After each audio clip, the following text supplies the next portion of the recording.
I sat down to write this script, intending it to be a full-length review of Octopath Traveler, as opposed to the 5-minute mini-review I did last time. But I found myself typing up, deleting, and retrying the first few paragraphs over and over, and realized that trying to cram my thoughts on this game into a traditional review structure wasn't going to work. I've already said what I do and don't like about Octopath Traveler, and I did it in a way that was concise and direct and conveyed all the most important information. I'm not going to do that again. So now, rather than the traditional standalone review I planned on, this will be an expansion of that video. More rambly, less precise, but certainly more cathartic, at least for me. If you haven't seen the review, watch that one before this one. Link will be on screen and in the description. Oh, and of course, spoilers ahead for both story and gameplay. I think balance is something of a false god in most games. That's not to say developers shouldn't try to balance their games, just that it's not the be-all end-all of good game design. That's a subject I'm thinking of making a video on at some point, so I won't labor the point further, but suffice it to say that imbalance can be a good thing or a bad thing. It just depends on what kind of imbalance we're talking about. Octopath Traveler's combat is imbalanced. There's no debate about who the best character in the game is, because the answer is Tressa. Before unlocking the secret advanced job classes, there is some room for thought, but not after you have Runelord. Runelord Tressa is so absurdly strong that it puts everyone else to shame. And neither Tressa nor Runelord is the problem on their own. No one else can abuse Runelord the way Tressa does, and Tressa can't abuse any other job the way she abuses Runelord. And I don't think any of this is a bad thing. It just means there's a big reward for correctly identifying that Tressa's abilities line up well with Runelord's. Maybe a bigger reward than there should be, but the gameplay is, if anything, centered around exactly this dynamic of identifying synergies. It feels good to pair a character with a class, or a class with an ability, or two characters with two classes with a set of abilities, and watch your observations pan out into powerful combat abilities. That's what's most important. What is a bad thing is how hard physical damage falls off in comparison to magic damage. There's just no way around it. Magic damage is the better investment by far. The intended trade-off seems to be that physical damage characters are better at breaking defenses, while magic characters do the actual big damage, but in practice, that isn't what happens. What actually happens is your mages pick at the enemy with 10 damage sword swings until their defense breaks, and then you blow them away instantly with huge bursts of magic. This is part of why Runelord Tressa is so good, because the elemental spell sword buffs she can apply to the whole party scale off of everyone's individual magic stat. A Runelord will contribute a lot more damage to the team if that team is all mages. We're talking 5, 6, 10 times the damage. Putting all this information together and reaping the rewards is fun, but it doesn't feel good to toss Ulbrich and Hanit in the dumpster by the end of the game. It also doesn't feel good to toss Cyrus in the dumpster, but he just doesn't synergize all that well with any of the advanced classes. All that, though, I can at least rationalize by saying that the characters who are weak in the endgame are usually strong in the early game. Cyrus is very good for most of the playthrough. He can spot enemy weaknesses passively, and his orientation around AoE magic attacks is great for mobs. And I did use Hanit for quite a while. She's a great damage dealer before the power creep really sets in. What I can't rationalize are all the inconveniences generated by imbalance, the biggest example of which is Therion. You cannot remove Therion from your party. I mean, you can, if you didn't pick him as your main character, but you never will. Because his passive ability is that he's the only one who can open purple chests, which will always hold the most valuable loot, and there will always be at least one purple chest per dungeon. You see what I mean, right? You just can't take him out, or you're missing out on the most valuable items you can get, barring certain endgame side quests and boss rewards. And because Tressa was my main character, and therefore unremovable until the endgame, I spent the vast majority of the game running around with two characters who have the same path action. Path actions, I should explain, are unique overworld actions your characters can perform with NPCs. Tressa, for example, can buy items from them. Ulbrich, Tressa, Ophelia, and Alphen have regular path actions, while Primrose, Therion, Cyrus, and Hanit have rogue versions of those actions. Basically higher risk, higher reward. So Therion has the rogue version of Tressa's action, meaning he can steal from NPCs at the risk of being caught. So because Tressa was my main character, and therefore unremovable, and Therion was also basically unremovable, I was running around with both actions that revolve around getting items from NPCs, and the item pool is shared. Very obnoxious, and meant a lot more busy work in switching out party members if I wanted to use other path actions for the sake of side quests or item hunting. If you plan to play this game, pick Therion as your main character. I'm sorry, but you just have to. I like imbalance when it means that picking a party is hard because everyone has such useful strengths that I can't make up my mind, which was the case for much of the combat in this game. I dislike imbalance when it means I'm obligated to use one specific strategy because not using it is obnoxious and wastes my time. I also think the game could stand to be harder. The most enjoyable time I had with it was when I decided to jump straight into the highest level chapter available first, just so I could see if I could do it, and pulling it off was very satisfying. Not that every boss fight should take an hour like that chapter's did, but tuning up the difficulty in general would be nice. Oh, and I wish party-wide buffs were more of a thing. You can make them a thing by using Dancer's Divine Skill, which makes single target buffs apply to everyone, but that's a lot of setup for what I feel should be a basic ability of at least one class. I don't have a conclusion to this section, we're just gonna go straight to the next section. I told you this video would be rambly. This might be my most contrarian take, but I'm not that impressed by Octopath's visuals. I said in the review that they were beautiful because I think in the most straightforward sense they are, but they're also near universally dull and unimaginative. The desert looks like a desert, the plains look like plains, and sometimes the bloom is turned up so much that you can barely see the battles. It almost never looks bad, but the effect certainly wears off as time goes on. But where this is really a problem is the dungeons. There are two types of dungeons. Cave and mansion. And there are so few dungeon tracks and tile sets that distinguishing between the cave in Chapter 1 of a story and the cave of Chapter 4 in another story is borderline impossible. There's no way around it, the dungeons are ludicrously boring aesthetically and have no atmosphere or tension as a result.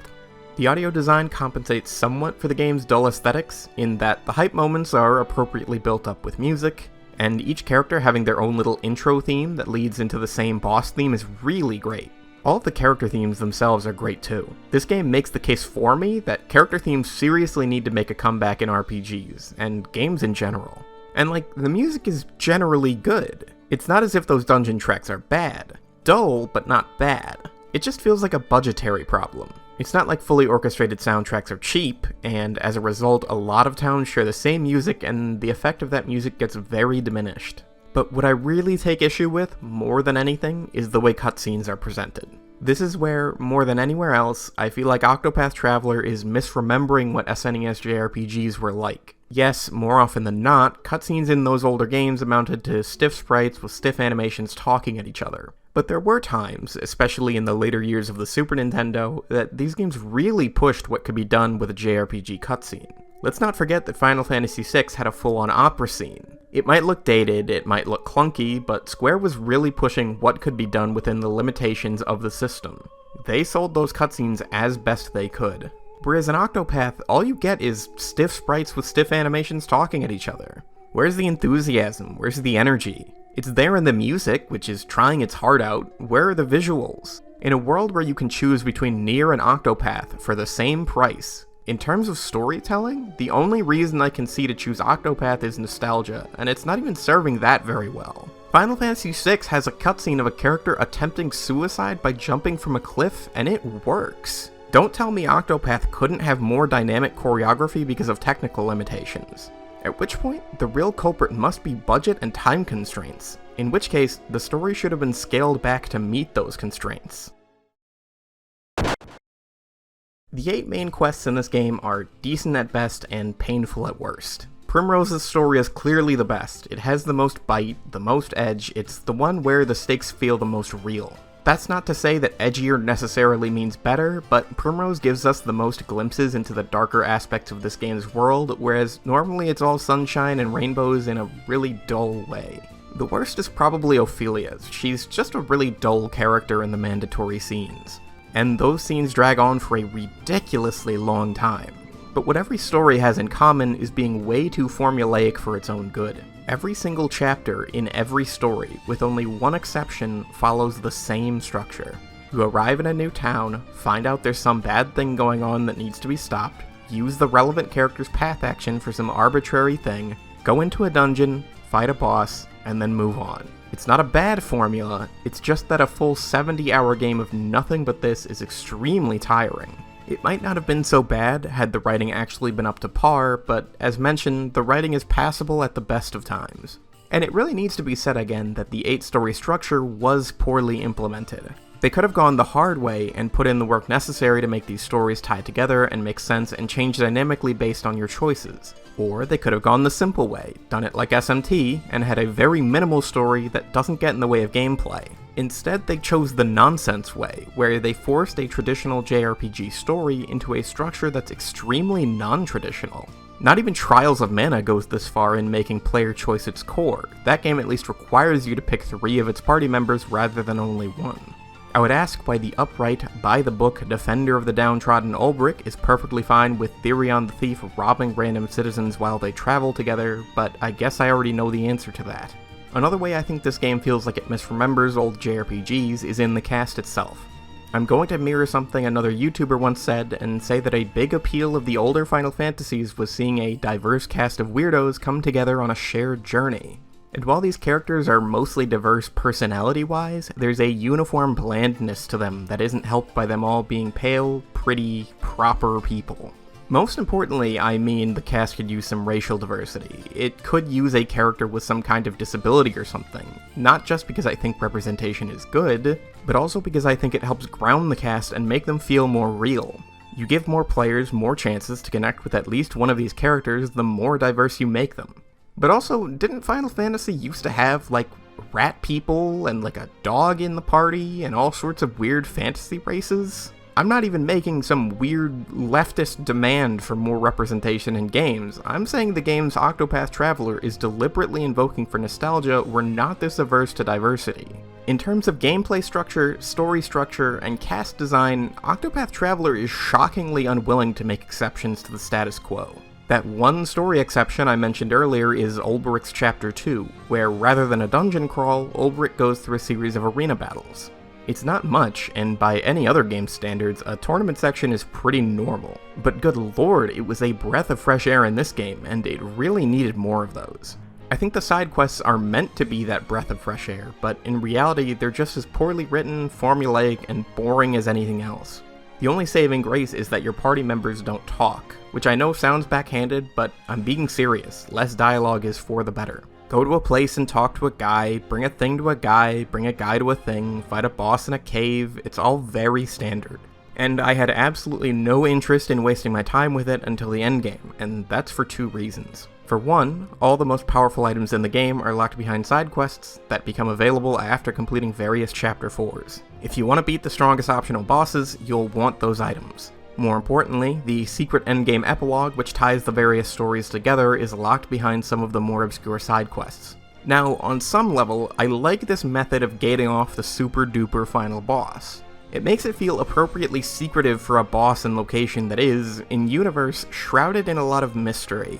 For some character who knows everything to approach you after completing all the main stories and spill info on the true final boss would feel very forced and rob the encounter of its mystique. It also encourages you to see more of the game's content. If you finish the main stories, then feel like you want more and go about doing all the side quests, you'll likely stumble onto the epilogue as a reward for seeking out everything the game has to offer. However, that mystique I mentioned isn't really mystique when it's brazenly obvious that there's more to the story after completing every character's 4th chapter. It's not some subtle thing where ambiguous plot threads tie everything together.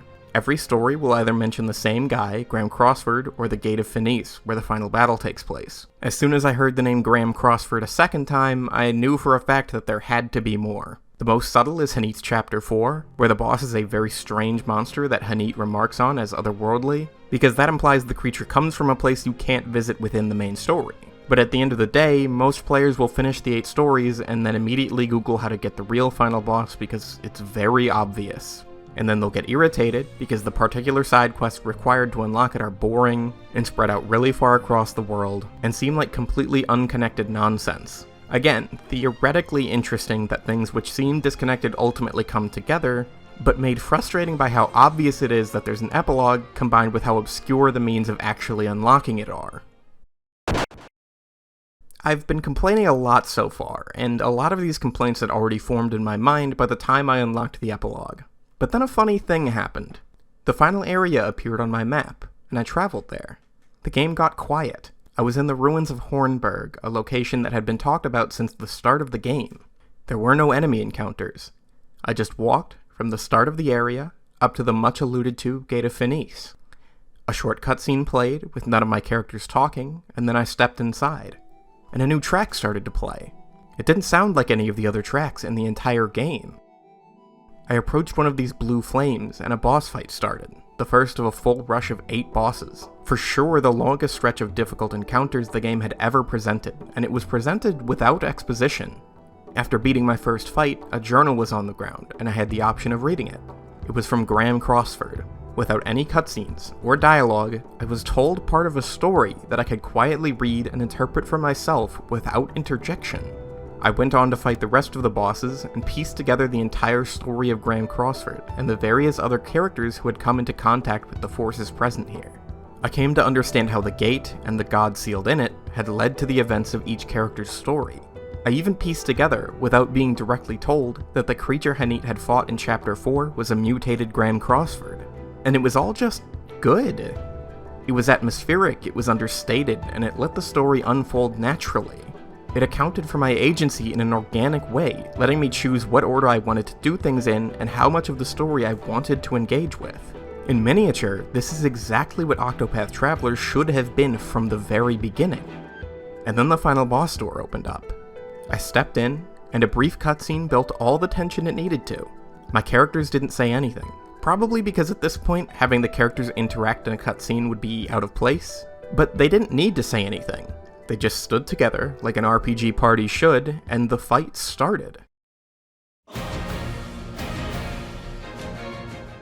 And it's a good fight. It's really good. For one, it's the only time in the game that your full party is required. The limit is still 4, but you form 2 separate parties, one for each phase of the battle. And it pushes you to the extreme. There is nothing off limits for this boss. It has so many tricks up its sleeve, and it forces you to have mastered every single battle mechanic. It's climactic, the music is great, and it's exactly as challenging as a secret final boss, especially one with this context should be. Every time I failed, I knew there was something more I could have done. Problem being, if you do fail, you go back. All the way back. Like, back to even before the boss rush. There is no save point anywhere in this area, and you're not allowed to leave the gate until the final fight is done. If you walk in here, and it turns out you're not properly prepared for Galdera, or even just get tragically unlucky on a turn, you'll have wasted over an hour, sometimes closer to 2. I went at this fight over, and honestly, the real problem was the boss rush. It's not very hard once you get the idea, it's just time consuming, and then you throw yourself at Galdera and you die again because it landed a lucky full party crit, and back you go. Overall, the game is very good about grinding. It's only necessary if you make it necessary, but here, I caved. Not because I didn't think I could beat Galdera with the party I had, but because I couldn't stomach the sheer time waste. And then it turned out the highest level area in the game was only 55, making the grinding a chore. I already did all the most powerful optional bosses too, I didn't have any alternative. And look, this is the final boss. If you didn't have to grind, it might feel a little anticlimactic. There's something to be said for presenting a final challenge which you really have to prepare for. And Octopath has a lot of ways of juicing up your XP and encounter frequency. But what I wanted was to go at Galdera, right there and then, and see if I could do it. Not get burned by the devs because they didn't put a save point in the final area. I said in the review that Octopath Traveler is deeply conflicted, and I meant it. I also said that I recommend the game, and I meant that too. I'm glad I played it, not only because I enjoyed the combat so much, but also because it serves as the ultimate example of something I've been getting at over the course of my entire channel. It's all about focus. When games get reluctant about the things they're trying to do, or stick too hard to conventional wisdom and conventional design, they deny themselves their real potential. It's not hard to see how good Octopath Traveler could have been had it cast off its desire to be such a throwback. And that's not a slam against old JRPGs. Those games knew what they were and appealed for a reason.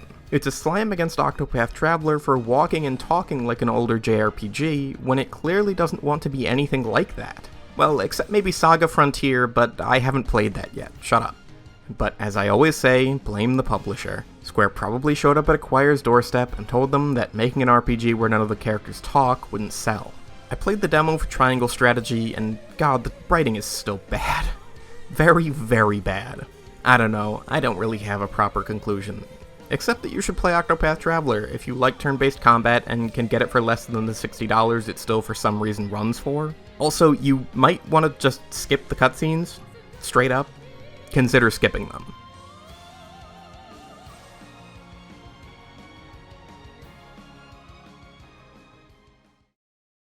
Oh, hey, I didn't mention this in the last video. I left it in a pinned comment because I didn't want to increase the runtime over my self-imposed limit, but I am disabling visibility on likes and dislikes, and I'll be more heavily moderating the comments from here on.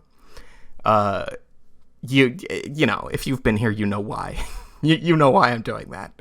I tried the whole laissez-faire, no restrictions thing for a while, and it hasn't worked out. It sucks. It made every video, it made every comment section look like trash. People kept asking me every video, like, why does this have so many dislikes? And, like, people had to explain it to them. So we're not doing that anymore.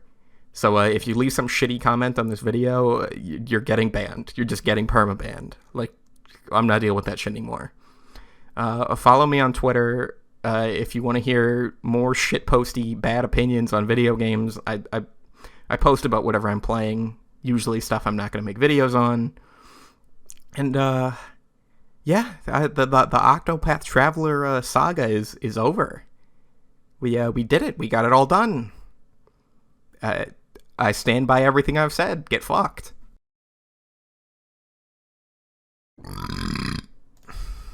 Burping.